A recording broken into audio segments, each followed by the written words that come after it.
Hola, bienvenidos al increíble podcast de matrimonio de hoy. Hoy tengo un invitado muy especial, Nick Stumbo. Nick es pastor, el director ejecutivo de Pure Desire.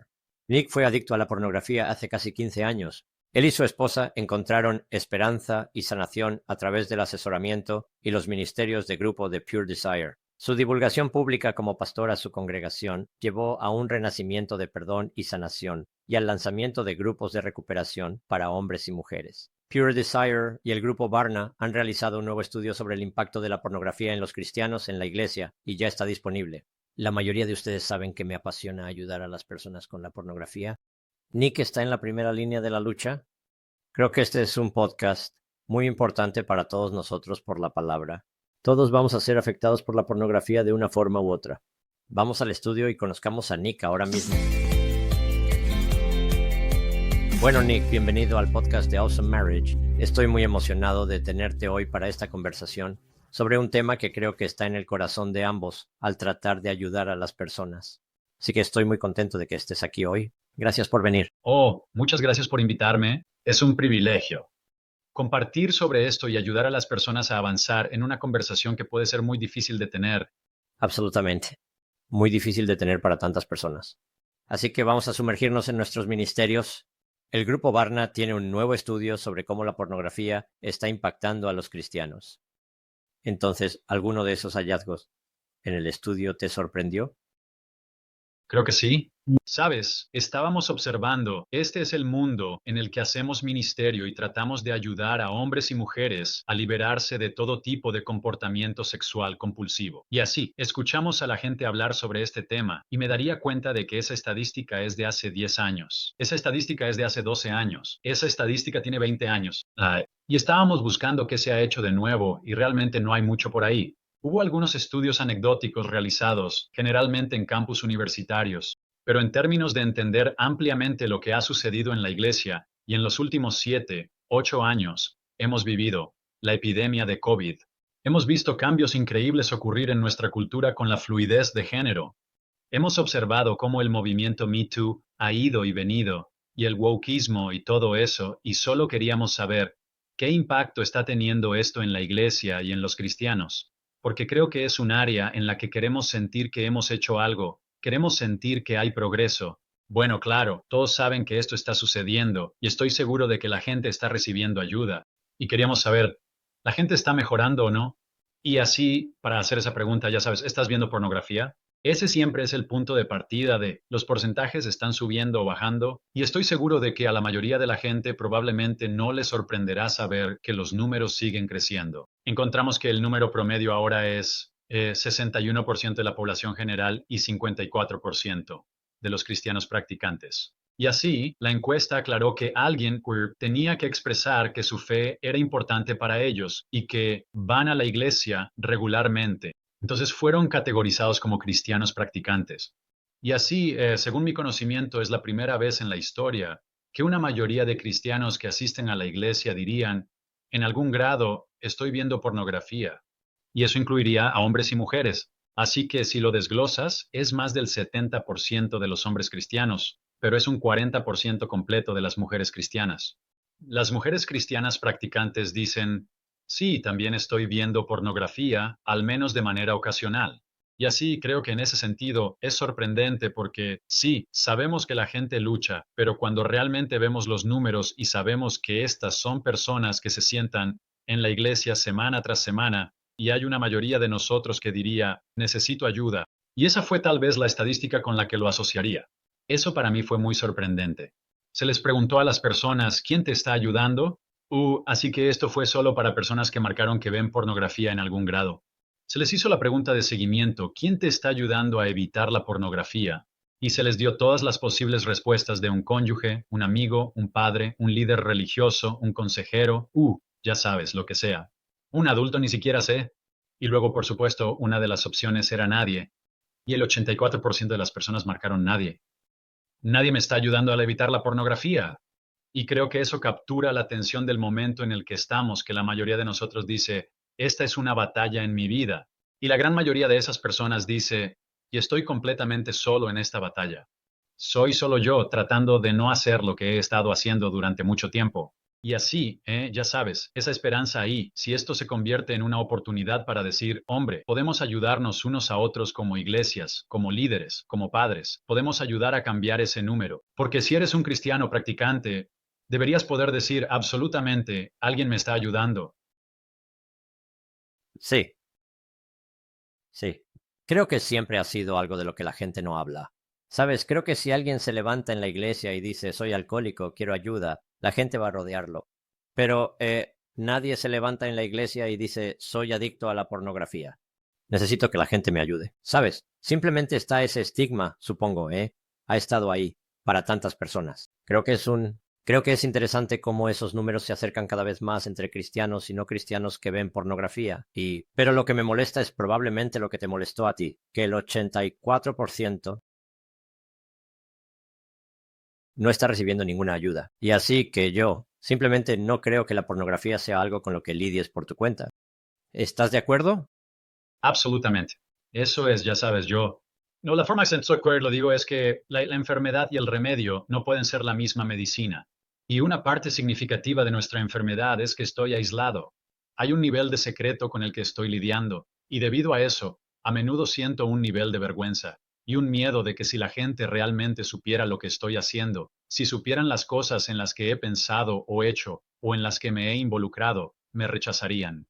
Y así estamos allí en cuerpo, estamos físicamente presentes, pero nuestros espíritus y alma están realmente escondidos. Y eso no es el Evangelio, ya sabes, ese no es el poder de la comunidad. Estamos diseñados por Dios a su imagen para ser conocidos, para conocer y ser conocidos. Y que amar a alguien es amar todo sobre ellos. Eso no significa que amemos su pecado o sus malas decisiones. Correcto. Creo que vemos que muchas personas, cuando viven en vergüenza y secreto, intentan por su cuenta mejorar.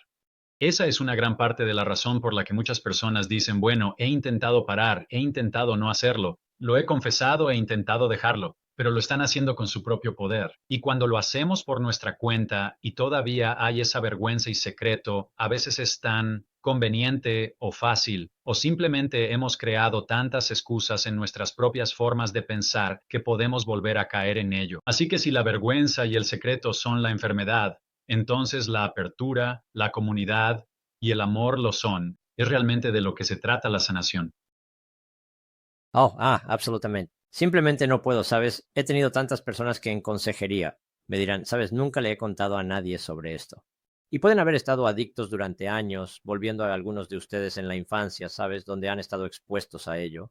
Y eso es increíblemente común. Esa fue otra estadística que salió. Se les preguntó a las personas, ¿quién sabe, sobre tu lucha? Y el 48% de las personas dijeron, nadie siquiera lo sabe. Y eso es nuevamente de cristianos practicantes. Así que una mayoría no una mayoría, pero alrededor de la mitad de los que luchan dicen, nadie siquiera lo sabe. Esto está en mi vida. Así que lo mantenemos tan secreto que nunca se lo hemos contado a nadie. Y como consejero, obviamente, veo mucho cuando alguien confiesa, ya sea esto, una aventura, lo que sea, que lo sacas de tu cabeza y lo pones en un lugar donde alguien puede ayudarte, cuidarte y acompañarte en el proceso. Casi puedo ver cómo cambia su semblante una vez que lo han hecho. La mayoría de las personas que vienen con eso están agotados al final de la sesión. Y no fui yo quien los agotó. Fue simplemente, ya sabes, dejarlos salir y luego sentir esa sensación de, está bien, él todavía está aquí. Él va a ayudarme. No me insultó, ni me dijo lo malo que era. Y creo que la gente necesita saber que hay personas allí para ayudar, como Pure Desire, como consejeros cristianos que pueden acompañarlos en el proceso.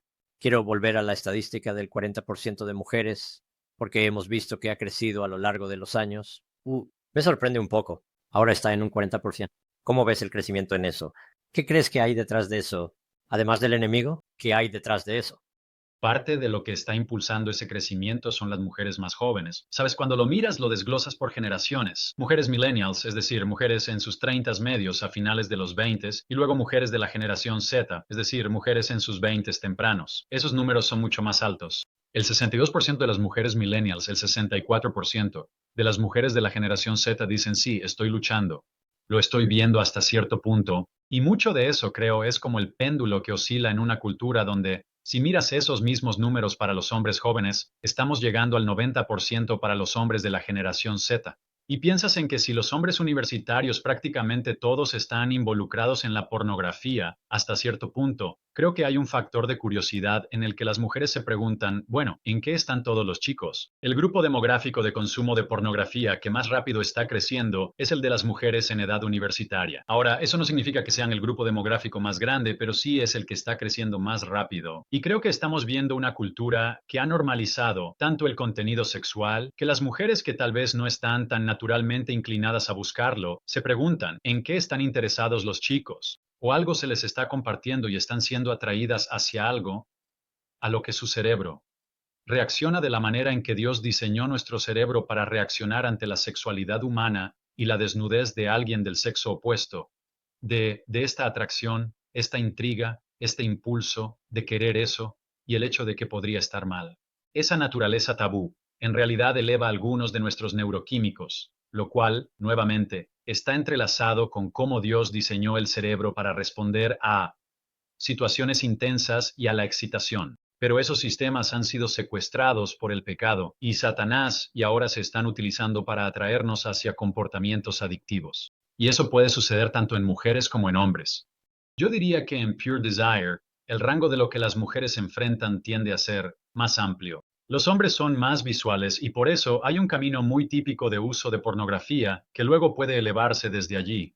Para las mujeres puede ser más amplio, desde novelas románticas hasta Inichan, chats ilícitos o el tipo de películas que ven. Simplemente hay más de un espectro, pero creo que en el fondo es lo mismo porque a los hombres y mujeres que dijeron sí, veo pornografía, se les preguntó por qué ven pornografía, y la respuesta número uno para ambos grupos, tanto hombres como mujeres, fue la excitación personal, que estamos siendo atraídos hacia algo que Dios diseñó para que se sienta bien, e incluso de una manera pecaminosa se siente bien y atrae a las personas una y otra vez. Y eso puede suceder tanto si eres hombre como si eres mujer. La accesibilidad probablemente tiene algo que ver con esos números, especialmente tal vez con los jóvenes que han crecido con una accesibilidad que yo no tenía. Yo tenía que ir a una librería que vendía pornografía, ya sabes, y simplemente no quería eso. Y así creo que el hecho de que sea tan accesible, creo que también ayudó a marcar una gran diferencia. Bueno, y sabemos que la exposición temprana en la infancia es un indicador significativo de luchas posteriores o uso posterior de la pornografía. Y tiene razón, cuando estamos, como solía decir un amigo mío, a un clic de la estupidez o incluso a un clic de satisfacer nuestra curiosidad, eso puede sucederles a niños y niñas de 10 y 11 años. Y muchas veces los dos se mezclan porque un niño en un patio de recreo con un teléfono celular podría estar creando un momento de exposición temprana para cada niño en el patio, niño y niña, cuyos cerebros ahora están reaccionando de maneras que nunca han experimentado. Y se preguntan, ¿a qué es eso? Y por eso, una de las cosas que enfatizamos tanto como ministerio es que los padres deben estar equipados en esta área. Porque si somos los educadores de nuestros hijos, si los hemos preparado para ese momento y hemos ayudado a crear una estructura en su cerebro, por así decirlo, para lo que están experimentando, su capacidad para ser resilientes en ese momento se incrementa infinitamente en comparación con sí, como muchos de nosotros hemos experimentado. Desafortunadamente, vivimos en hogares donde nadie habla de ello, nadie lo menciona, esperamos que todos estén bien, y luego, cuando ese momento ocurre y no hay un lugar en el cerebro para ubicarlo, como fue mi historia de niño cuando estuve expuesto a algo. Tu primer encuentro con contenido sexual es secreto y vergonzoso, y ese es el marco desde el cual tu cerebro comienza a construir. Pero si los padres pueden estar preparados para ayudar a navegar algunos de esos momentos, y esa primera experiencia es una conversación con una mamá o un papá sobre lo que está sucediendo en nuestro mundo, lo que la gente está haciendo en Internet, lo que podrían ver si se topan con algo y ayudándoles a saber cómo responder a ello, ahora pueden responder con cierta conciencia y participación. Volver al padre para decir mamá o papá, esto de lo que me hablaste sucedió y así fue como. Y ahora, en lugar de ser un momento de secreto aislado, es un momento de participación, conexión y apoyo. Y por eso es tan importante que, como padres, Hagamos nuestro propio trabajo para que estemos en ese punto de poder tener esas conversaciones con nuestros hijos. Absolutamente. Y a veces la gente dice, bueno, ¿cómo lo empiezo? Sé que hay algo que estamos usando ahora en el centro de consejería. Buenas imágenes, malas imágenes, puede que estés al tanto de eso, pero es una manera fácil para que un padre se siente con su hijo y hable sobre esas cosas. Porque muchas veces simplemente necesitamos eso, esa apertura, supongo, para comenzar esas conversaciones. Pero creo que en esta cultura tenemos que tener esas conversaciones. Es asombroso cuando nos sentimos incluso un poco preparados sobre cómo tener esa conversación, cómo abrir la puerta, el bien que puede surgir de eso. Y siempre trato de animar a los padres. Típicamente cuando estamos dando pasos en esto se siente un poco incómodo. Se siente como, ¿estoy haciendo lo correcto? Y ese tipo de sentimientos pueden hacer que lo evitemos. Pero digo, hombre, si es lo correcto, vale la pena hacerlo, incluso si lo estás haciendo un poco mal. Si tu intención es ayudar a tus hijos, eso va a llevar a buenos resultados. Y al principio, ya sabes, cuando lo mencionamos con nuestros hijos, puede que de su parte haya algo como, ya sabes, oh papá o mamá, no quiero hablar de esto, o eso es raro, eso es embarazoso. Pero la verdad que he visto una y otra vez es que esos niños están escuchando, están prestando atención y está haciendo mucho más en sus espíritus de lo que tal vez vemos en sus caras. Algo en su espíritu dice que mamá y papá se preocupan por este tema. Ellos son capaces de mencionarlo. Y especialmente si lo mencionamos de una manera que no sea condenatoria, ya sabes. No lo estamos mencionando como esto es malo, y si alguna vez haces esto, eres malo, y así que no lo hagas. Ya sabes, por supuesto, si tomamos ese enfoque, vamos a aterrorizar a nuestros hijos. Pero la gran mayoría de los padres que conozco, ese no es su corazón. Su intención es decir que hay cosas peligrosas en nuestro mundo, y estoy tratando de ayudarte a protegerte, para que cuando seas adulto puedas disfrutar de la sexualidad de la manera en que Dios nos diseñó y no quedes atrapado en algunos sustitutos muy baratos y pecaminosos que están ocurriendo en nuestro mundo. Si esa es tu intención, muchas cosas buenas surgirán de esas conversaciones, incluso si el primer encuentro o tus intentos iniciales te hacen sentir de cierta manera. Quizás tus hijos te rechacen un poco. Sí, y creo que también debes confiar en Dios en esto. Ahora sí, claro, no lo vamos a hacer perfecto, pero Dios puede suavizar eso para nosotros y marcar la diferencia allí. Y sí, te he visto. Estamos hablando de niños expuestos en un patio de recreo. Varios de los jóvenes más jóvenes que he visto para consejería y sus padres. Esa ha sido la situación después de un juego. Alguien en donde los padres están hablando con los niños por aquí y alguien les muestra algo o en el patio de recreo. Y por eso creo que tenemos que preparar a nuestros hijos porque no creo que podamos protegerlos completamente de eso. Es solo que nunca sabes. Eso es correcto. ¿Quién podría estar allí? Que se los exponga. Y creo también que cuando estás hablando con los padres, creo que tenemos que definir eso para nuestros hijos porque si no lo hacemos, alguien más lo va a definir por ellos. Y no van a definir cómo ver la pornografía, qué es, cómo puede afectarnos. La mayoría de ellos no lo van a hacer de la misma manera que nosotros. Y por eso creo que como padres tenemos que adelantarnos a eso. Tenemos que adelantarnos y decir, para que cuando nuestros hijos haya algo allí, puedan decidir de antemano, alejarse y no involucrarse en ello. O ya sabes, simplemente les da una sensación de poder si esas situaciones surgen, de que no tengo que caer en esto. Sí, los padres son defensores tremendos en esta área para sus hijos. Cuando creamos ese ambiente, en nuestro hogar decimos, esto es algo de lo que hablamos. Esto es parte de crecer en nuestro mundo y estamos aquí para ayudarte. La realidad es que la mayoría de los padres, sin embargo, no van a hacer eso si todavía están enfrentando sus propias luchas no resueltas con la pornografía o el comportamiento sexual compulsivo. Y por eso somos tan defensores de decir, incluso si no crees que es un gran problema para ti, tal vez podrías buscar sanación por tus hijos, porque cuanto más saludable te vuelvas, quiero decir, esa es realmente nuestra historia como pareja. Fue hace 14 años que necesité la ayuda de Pure Desire, que tuve mi propia historia de lucha y este problema de atracón y purga con la pornografía. Y a medida que nos volvimos saludables y enfrentamos nuestra historia, realmente vi que mis comportamientos cambiaban, pero un cambio más profundo ocurría. Simplemente se convirtió naturalmente en parte de las conversaciones que teníamos en nuestro hogar, porque mi esposa y yo hablábamos de ello. Éramos abiertos, estábamos contando nuestra historia a otras personas y así lo mencionábamos. Nuestros hijos como, oye, esto es lo que está pasando, esto es lo que podría suceder, esto es lo que puedes hacer.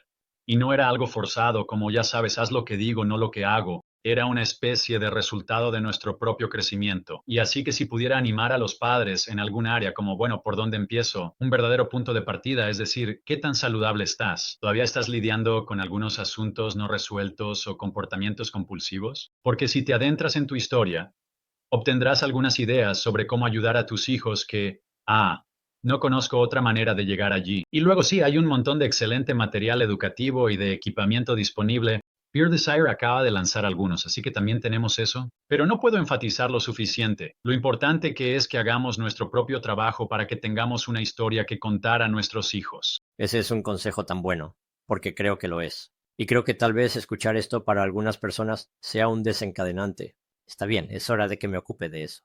No lo he manejado y tengo que poder hablar con mis hijos sobre ello. Así que tengo que lidiar con mis cosas. Eso es genial. Bien, vamos a pasar a la siguiente pregunta y solo un poco, esta realmente. Estoy interesado en escuchar lo que dices. Una de las suposiciones comunes que se descubrió en el estudio es que puedes ver pornografía y aún tener una vida sexual saludable. Entonces, ¿cómo respondes a eso? Sabes, esa estadística era cierta incluso entre cristianos que creían que sí, podías ver pornografía regularmente y no te afecta tanto. Y creo que lo que estamos viendo en esa respuesta es lo que sucede en cualquier comportamiento adictivo, que hay un sistema de racionalización, minimización y negación del comportamiento, porque es parte de cómo el cerebro aprende a vivir con nosotros mismos y a entender lo que estamos haciendo sin volvernos locos pensando, ¿por qué estoy haciendo esto? Y también lo vemos culturalmente que dice, bueno, es solo pornografía y todo el mundo lo hace, y realmente no es un gran problema.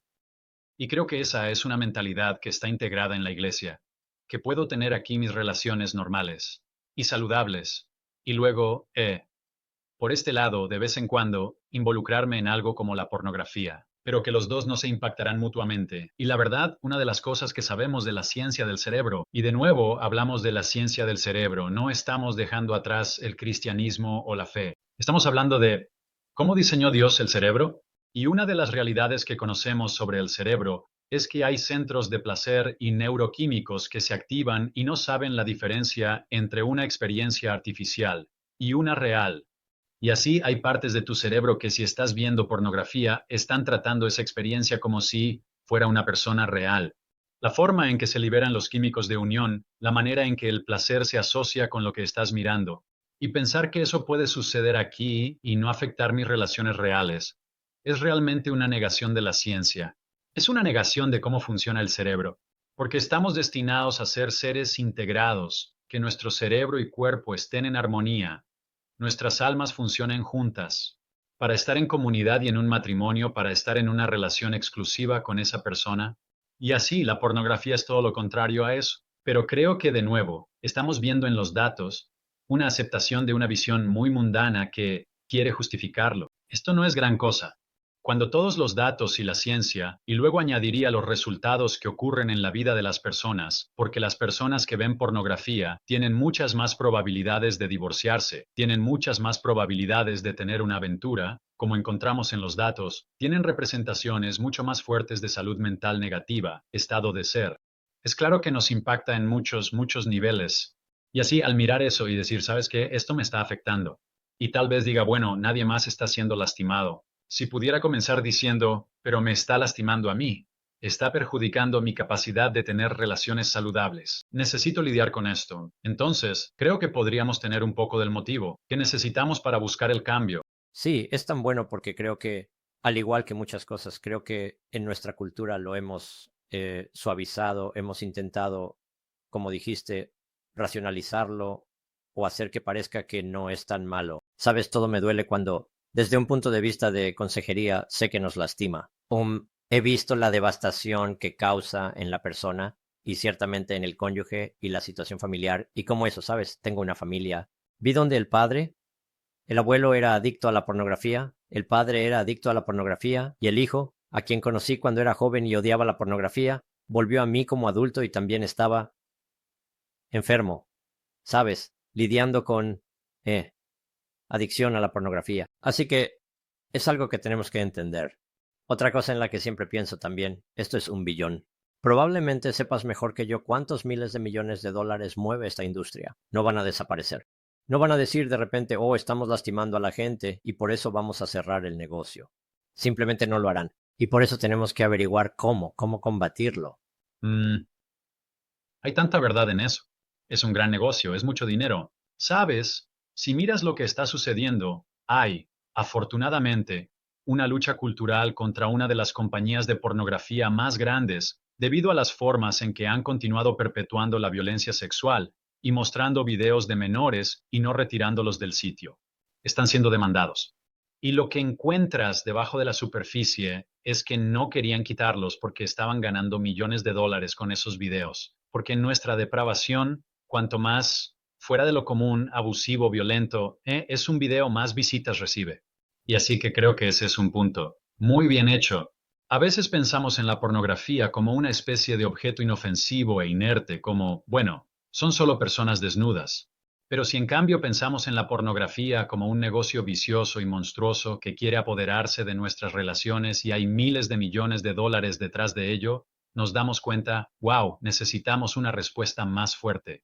¿Sabes? Estamos un poco al principio de ver lo que sucedió en la industria del tabaco hace un par de décadas, que durante décadas la gente quería decir, oh, fumar es inofensivo y no es gran cosa, a pesar de que voces desde los años 50 y 60 decían, no, causa cáncer.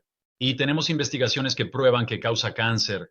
Incluso en los años 70 los médicos seguían fumando. Los propios médicos decían, no es gran cosa, son solo cigarrillos. ¿Quién lo hace? Bueno, entonces en los años 80 y 90 comenzamos a ver el cambio de cómo esto está dañando a la gente y todas las demandas y miles de millones de dólares que se pagaron a las víctimas. ¿Y la gente todavía fuma hoy en día? Seguro, pero no conozco a nadie que argumente que fumar es inofensivo. Correcto. Hemos visto los peligros de fumar. Y en muchos aspectos con la pornografía, estamos un poco al inicio de ese mismo cambio cultural, donde hay personas incluso fuera de la fe religiosa que están diciendo, esto daña las relaciones, esto está perjudicando a nuestros jóvenes. Quiero decir, el diagnóstico de disfunción eréctil para hombres en sus 20 años está aumentando vertiginosamente, y sin embargo todavía tenemos todas estas voces tratando de decir, oh, no es gran cosa. ¿Qué podría ser? Esas voces son en realidad voces pagadas por, ya sabes, empresas de pornografía multimillonarias. Seguro. Cuando vemos la lucha en la que estamos, no solo a nivel religioso y espiritual, porque existe esa verdad de que a nivel espiritual estamos recorriendo esta curva de crecimiento de carácter, ¿correcto? Que queremos ayudar a las personas a superar en sus propias vidas. Pero a una escala más grande, también estamos en una batalla cultural, de la que formamos parte, ya sea librando una guerra para ver cambiar el mundo o aceptando algo que realmente está socavando a las familias y las relaciones en todo el mundo. Así que sí, eso es, tal vez, un punto convincente para pensar que hay una narrativa más grande en juego que solo mi propio viaje de integridad. Absolutamente. Sabes, mencionaste algo sobre la pornografía y la violencia y creo que ahora, sabes, parece que progresa. Y entonces, si alguien está viendo pornografía hasta el punto de necesitar ese tipo de pornografía violenta, eso tiene que afectar tu relación matrimonial. Simplemente no puedes ver y participar en algo así y que no afecte tu matrimonio. Lo que estás describiendo es lo que hace que la pornografía sea tan peligrosa.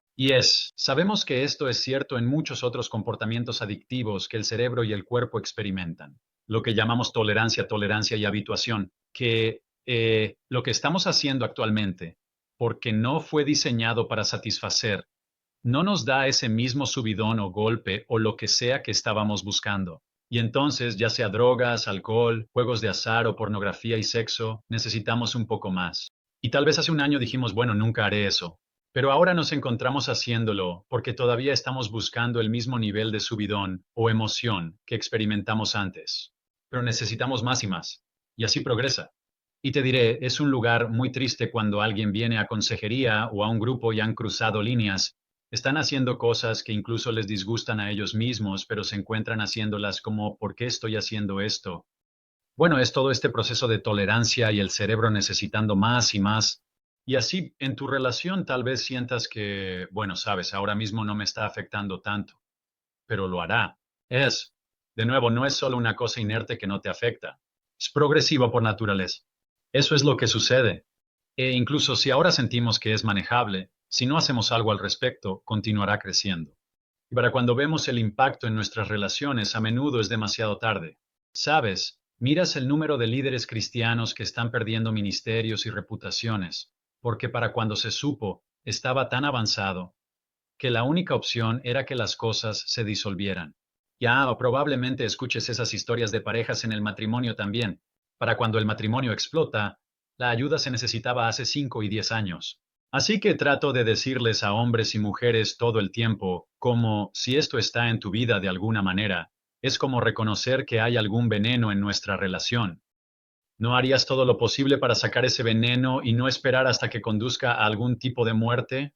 Quiero decir, eso es lo que nos dice el capítulo 1 de Santiago en la Biblia, que son nuestros deseos los que dan a luz al pecado, y que cuando el pecado está completamente concebido, da a luz a la muerte. Así que si estamos comprometidos de esta manera, con el pecado que está comenzando a capturarnos, la Biblia nos dice que eventualmente dará a luz a la muerte. Y eso podría no ser una muerte física, podría ser una muerte relacional o la muerte de una carrera o la muerte de un sueño. Y trato de decirle a la gente, ¿por qué esperaríamos a que llegue la muerte para luego decir, oh Dios mío, yo creo que necesito lidiar con esto? Como, si sabemos a dónde lleva este camino, eso puede ayudarnos a decir, voy a lidiar con esto ahora mismo porque no quiero esto en mi vida porque he visto dónde termina este camino. Sí, muy bien dicho. Sí, veo lo mismo. A veces hablo con la gente, digo, bueno, ¿cuándo se convirtió esto en un problema? Y es como lo que dijiste, bueno, hace 5 o 10 años, o cuando era niño, o he estado, ya sabes, todas esas cosas. Sí. Y cuanto antes, mejor serán las cosas. Seguro. Has dicho que crees que la iglesia debería ser el lugar más seguro, para que los cristianos admitan sus luchas sexuales, o las de un ser querido, pero eso no siempre es así. ¿Qué se necesita para hacer eso una realidad? Porque conozco algunas iglesias, porque trabajamos con muchas de las iglesias en nuestra comunidad, que es un lugar seguro. Y sé de otras que no son en absoluto un lugar seguro para hacer eso. ¿Qué necesitamos hacer? Una de las preguntas que se hizo en la encuesta fue, ya sabes, ¿con quién te sientes cómodo o a quién acudirías para hablar sobre este problema? Y la respuesta número 1 fue un consejero. Y la respuesta número 2 fue tu médico. Lo cual, si lo piensas, esos dos tienen mucho en común en que son profesionales privados y pagados cuyo trabajo es ayudarme con mi problema. Y me alegra que estén ahí. Pero como ya hemos hablado, esto de alguna manera perpetúa un sistema de secreto y aislamiento en el que en mi mundo real nadie sabe lo que está pasando. No puedo compartir mi problema. Voy a un especialista y obtengo algo de ayuda allí, pero sugeriría que si no somos capaces de enfrentar este desafío y ser sinceros con las personas con las que compartimos la vida, no lo superaremos realmente. En esa lista de ya sabes, ¿con quién te sientes cómodo hablando? Tienes que llegar al número 9 en la lista para llegar a su pastor. Y solo el 11% de las personas que están lidiando con la pornografía dijeron que acudirían a su pastor. Y miro eso y digo que ahí es donde está el crecimiento. Porque creo que en cualquier área donde sentimos que estamos luchando con algo, lo que debería venir a la mente es, por eso está aquí la iglesia. Ese es el papel de mis líderes espirituales, ofrecer gracia y ayudarme a caminar un nuevo camino, señalarme hacia la sanación y amarme en ese viaje. Lo que hemos creado ahora mismo, este es un tema un poco tabú, o es el que sentimos que, bueno, si lo menciono, simplemente me envían a un consejero.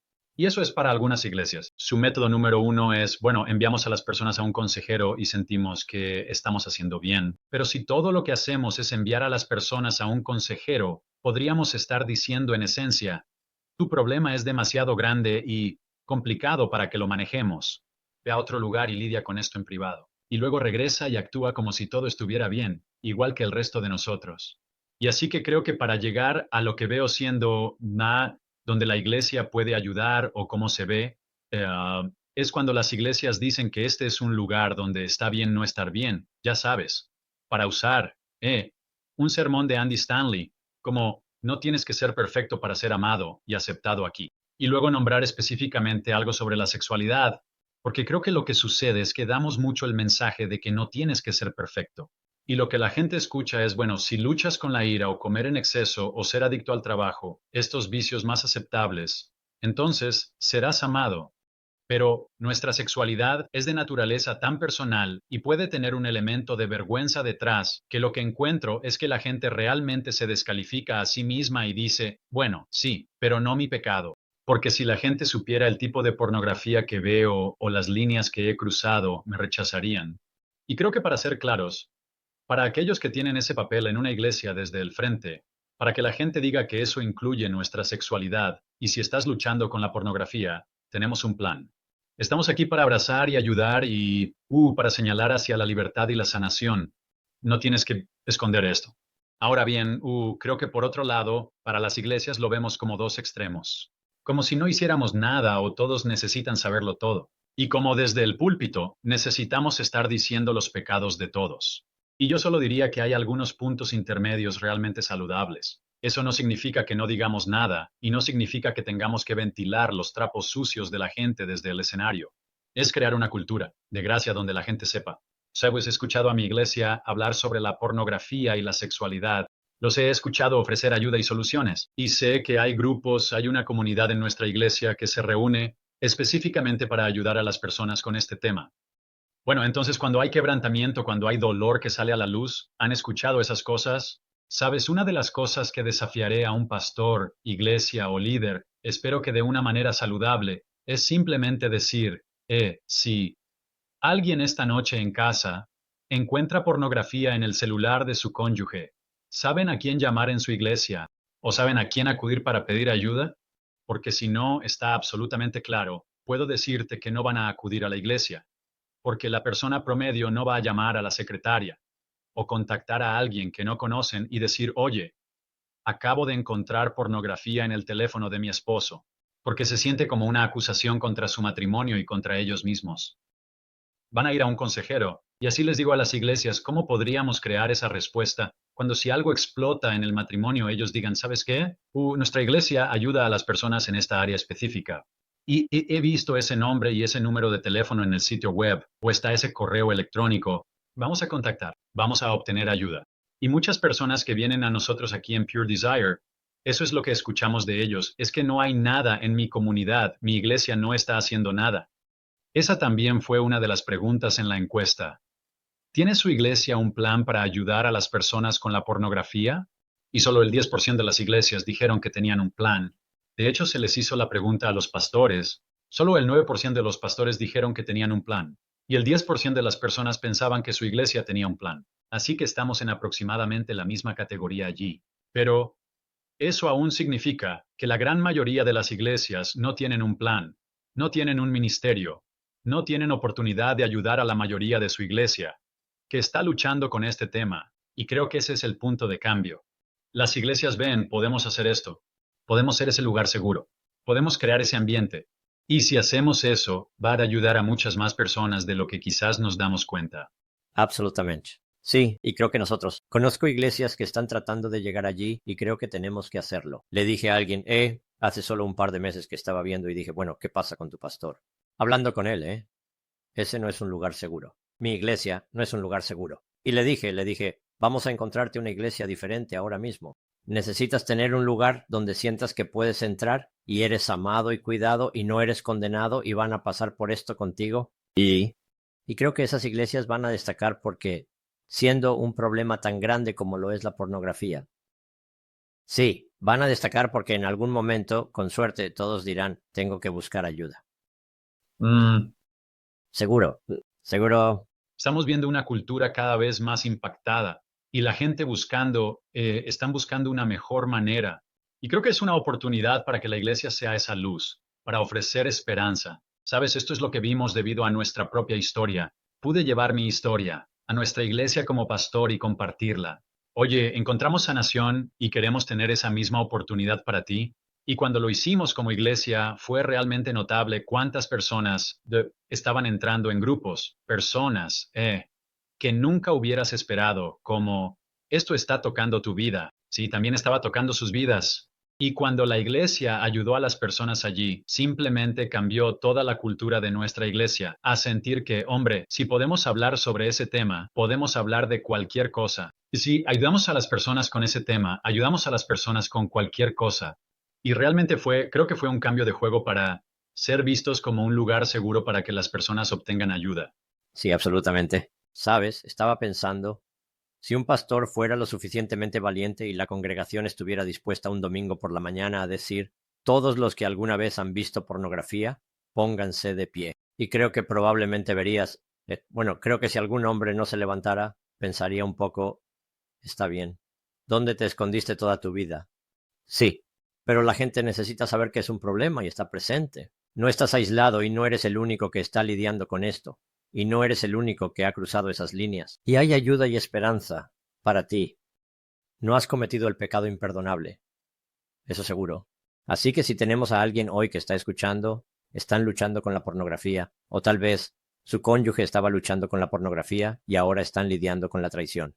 Primer paso, ¿qué dirías? ¿Hablas con tu cónyuge? ¿Cuál es el primer paso? Sabemos que queremos llegar a alguien que sea seguro y responsable, pero ¿cuál sería el primer paso? Eso es correcto. Bueno, como hablamos, si estamos en secreto, si estamos en aislamiento, ¿es cómo salgo de eso? ¿Cómo encuentro a una persona segura con la que pueda comenzar a abrirme sobre mi historia?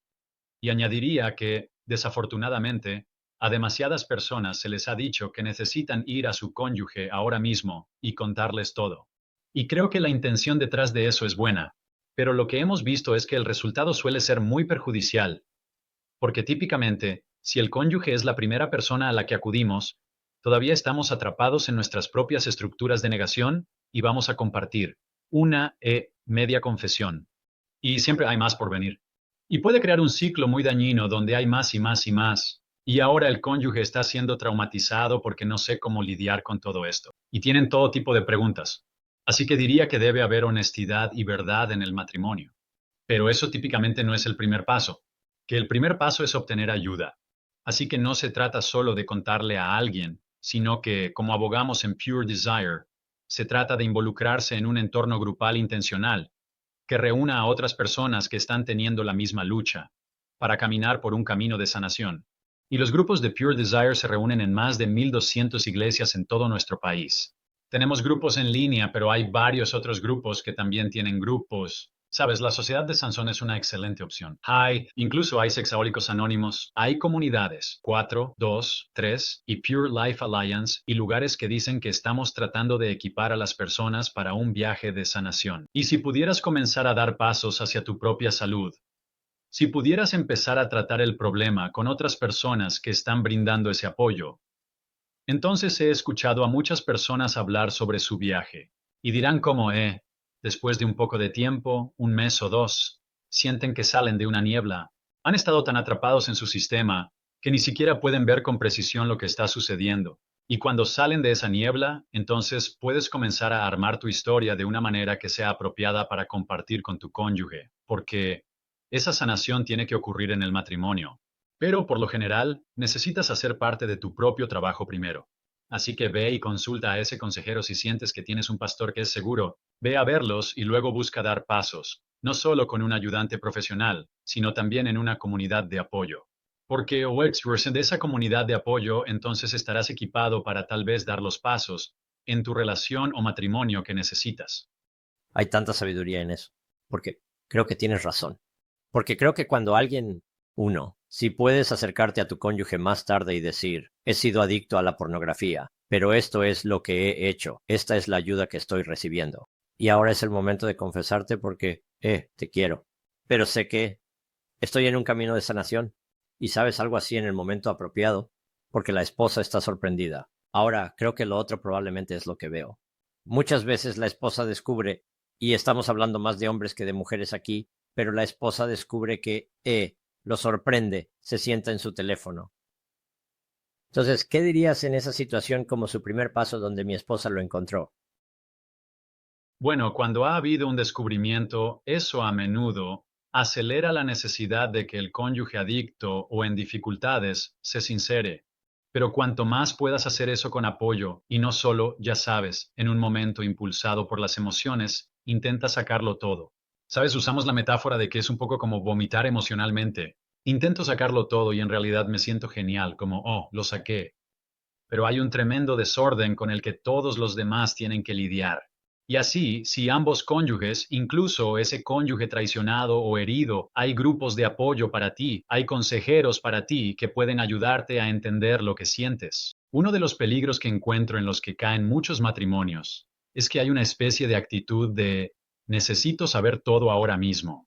Y con todo, no solo se refieren a acciones, se refieren a cada pensamiento, cada deseo, cada...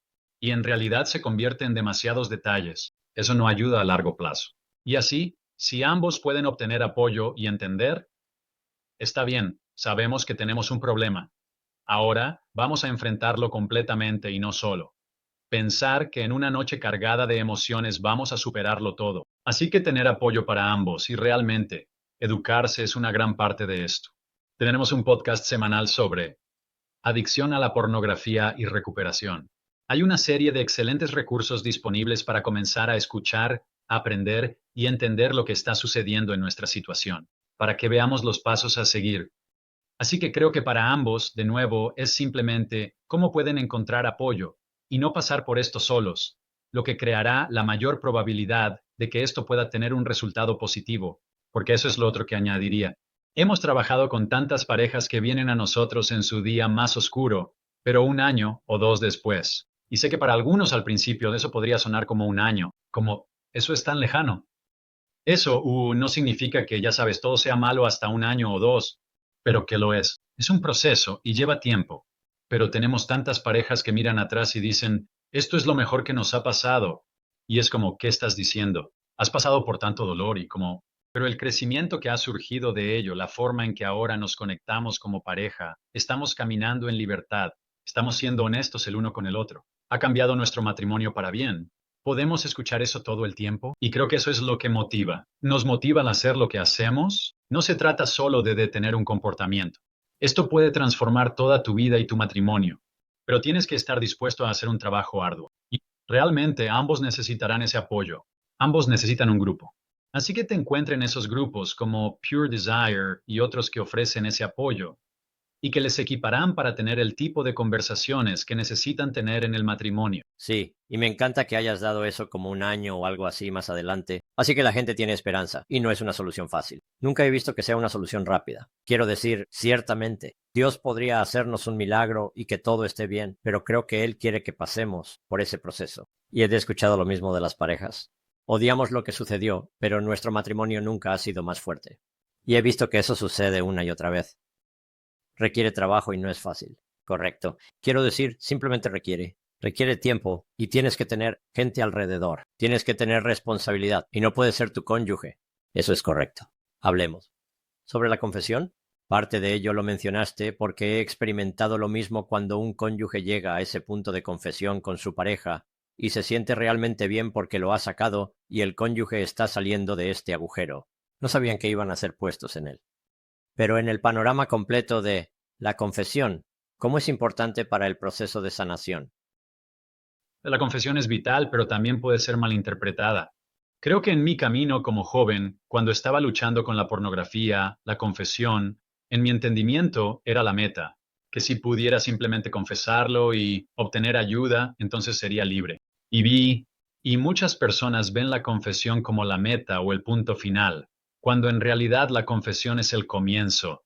La confesión es una parte continua de la recuperación. Es aprender a caminar en la verdad y enfrentar mi realidad y poder comunicar eso a los demás. Así que la confesión es vital, pero al mismo tiempo no queremos pensar que, bueno, si simplemente digo la verdad, entonces estaré libre de ello. Porque hay tantos patrones que se desarrollan en nuestras formas de pensar que, nos llevan de vuelta a este comportamiento, que la confesión puede convertirse en una parte del ciclo de atracón y purga. Así que no queremos pensar que la confesión por sí sola nos cambiará, pero no creo que el cambio ocurra sin confesión.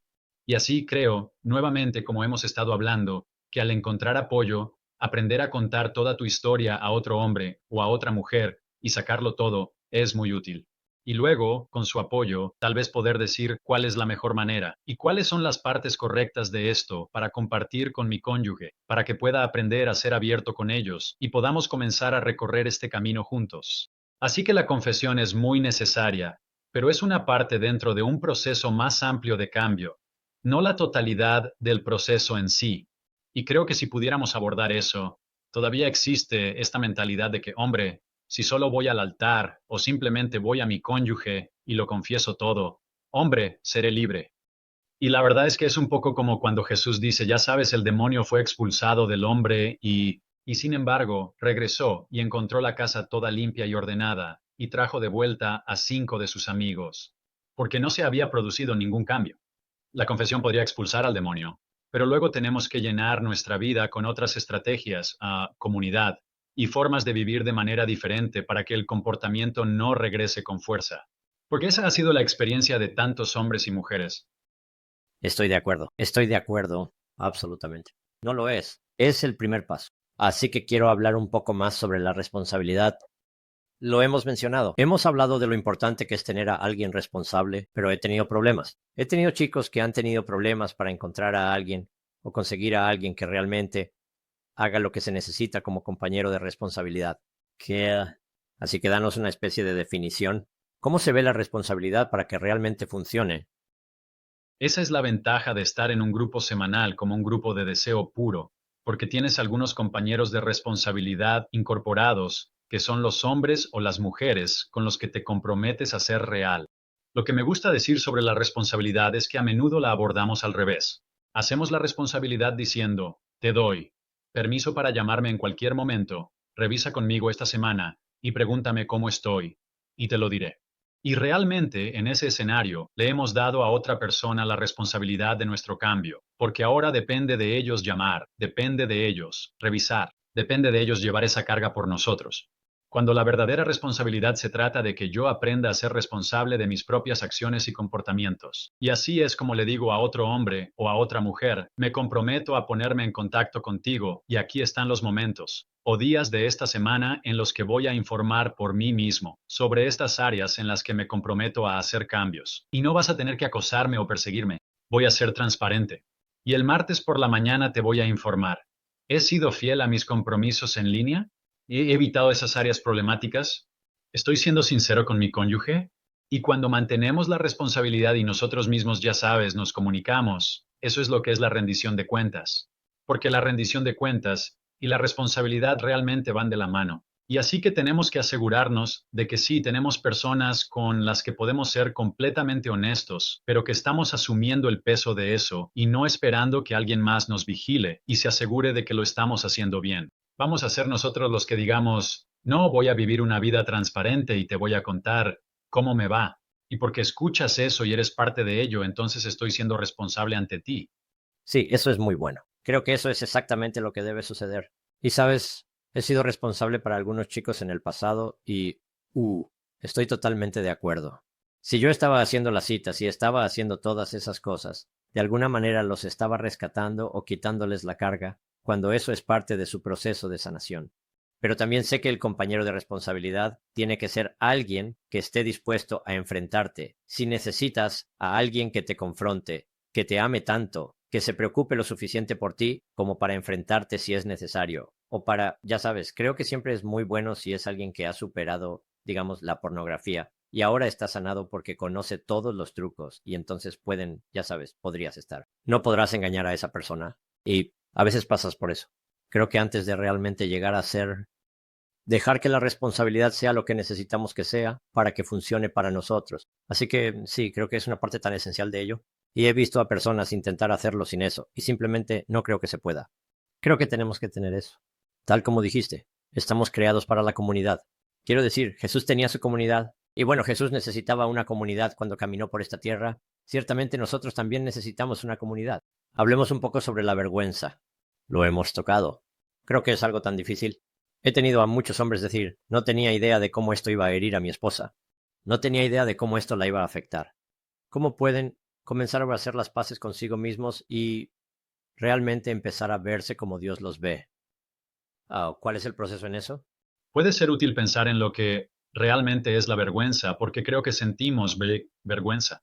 Miramos lo que hemos hecho y nuestras acciones y sentimos culpa. Y entonces estamos confesando, o vamos a Dios diciendo, lo siento por haber hecho estas cosas. Pero la vergüenza es una capa más profunda.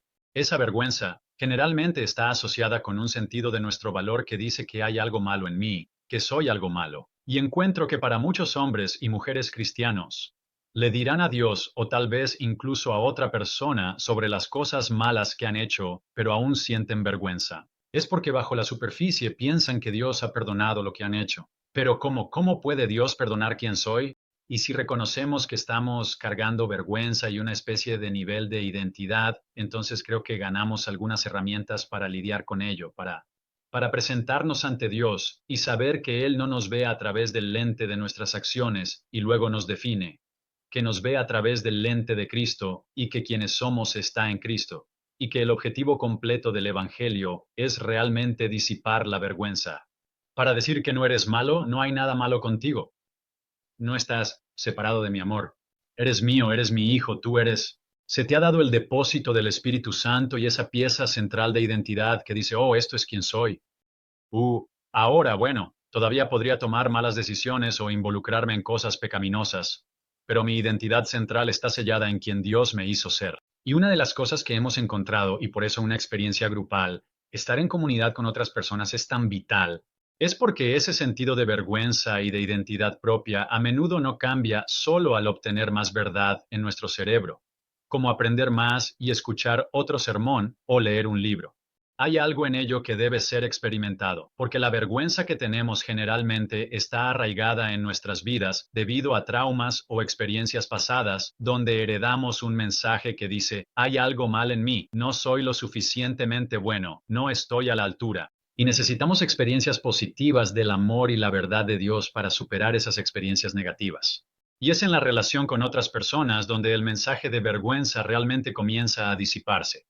Así que creo que ahí es donde está, es mirar dónde se ha alojado la vergüenza en mi vida, no solo porque tomé malas decisiones o hice cosas malas, sino porque internalicé eso para significar que había algo mal en mí. ¿Y cómo puedo permitir que las relaciones saludables con Dios y con otros comiencen a reescribir ese mensaje para decir, no, esto es quien soy yo, y ahora estoy capacitado para lidiar con tal vez las cosas negativas en mi vida o las cosas pecaminosas que Dios está trabajando conmigo para cambiar?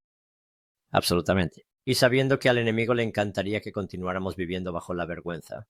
Así es porque todavía nos tiene atrapados. Aunque ya no estemos viendo pornografía, mientras vivamos en esa vergüenza, él todavía nos tiene de alguna manera, y él no se merece eso, y no necesitamos permitirle que lo haga.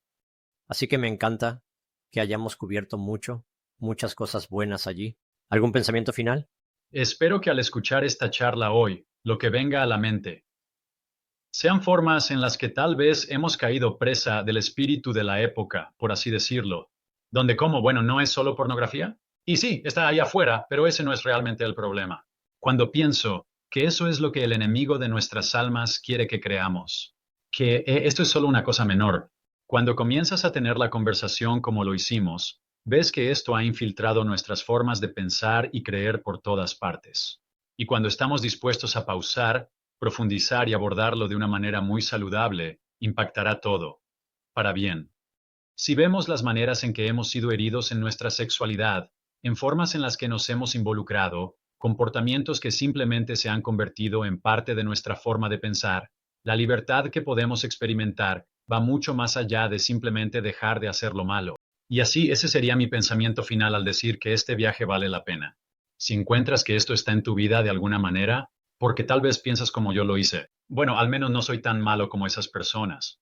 Realmente no, ya sabes, es solo de vez en cuando para mí. Bueno, si es de vez en cuando, inclínate hacia la sanación, inclínate hacia la libertad, porque probablemente hay más cosas negativas sucediendo en tu vida de lo que te das cuenta. Y cuando comienzas a liberarte y caminar de una manera diferente, hay más cosas buenas que pueden surgir de ello. Así que no tengas miedo de hacer de esto tu enfoque. No tengas miedo de decir, oye, voy a buscar ayuda. No voy a esperar a que se salga de control. Quiero que salga de mi vida.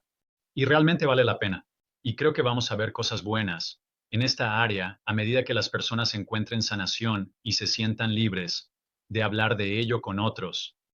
Wow, tan alentador. Y reiteraría, si estos son ustedes, chicos o chicas, den ese paso. No creo que alguna vez se arrepientan de haber dado ese paso. Bueno, Nick Pure Desire es un lugar donde pueden conectarse contigo. Otras formas en que la gente puede encontrarte. Y encontrar sobre Pure Desire, nos encantaría que visitaran nuestro sitio web, puredesire.org. Tenemos una serie de recursos y herramientas allí. Sabes, mencioné un podcast semanal. Tenemos blogs, tenemos herramientas gratuitas. También tenemos algunos libros electrónicos que podrían ser de interés como un excelente punto de partida. Un libro electrónico gratuito llamado 5 Pasos hacia la libertad de la pornografía que podría empezar a darte una idea. ¿Cómo se ve para mí avanzar en esto? y otro libro electrónico gratuito llamado 7 claves para entender la traición. Así que si estás en el otro lado de esto me está lastimando. ¿Qué necesito hacer? Ambos libros electrónicos podrían proporcionarte algo de educación y equipamiento para dar tu próximo paso. Así que todo eso nuevamente se puede encontrar en nuestro sitio web, puredesire.org. Eso es genial. Gracias por pasar tiempo con esto. Sé el daño que la pornografía está causando en nuestra cultura. Me encanta que Dios te haya puesto en esta posición porque te ha equipado bien para hacerlo. Y yo solo sé cuál es el problema. Y estoy muy contento de que tengamos personas como tú en la primera línea. Nick, gracias por pasar tiempo con nosotros. Muchas gracias por invitarme.